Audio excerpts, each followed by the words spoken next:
even in the end of times, we're commanded to be optimistic. I'm sure you know this, honorable sister, the hadith of the Prophet ﷺ, that if the Qiyamah was coming about, if Allah is just about, the horn is about to be blown, and the Qiyamah is starting, if you were planting a tree, a seedling, and you're able to plant it before the Qiyamah starts, then go and plant it.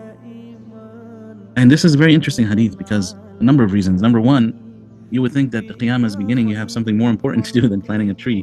Number two, who's going to benefit from the tree, right? Because a tree is something that the future generations are going to benefit from. But here the Prophet ﷺ is teaching us an important thing, which is that we don't know the future. And even though we think that the Qiyamah is about to start, we should still do our best, because you're going to be rewarded for your action.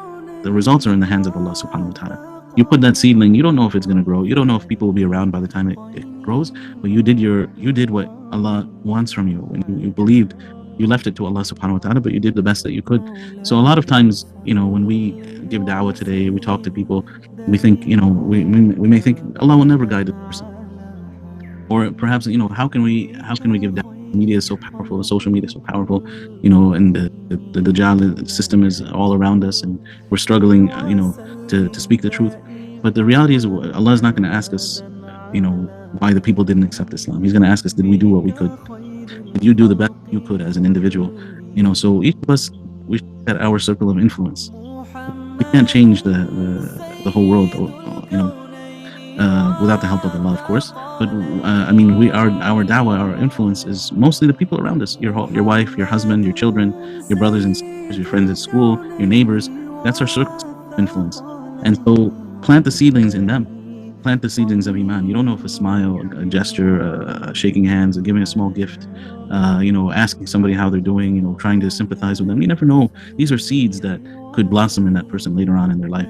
So we don't know everybody is going through a lot of trials today. So it's important for us to be sympathetic with others, to try to help one another to build their Iman.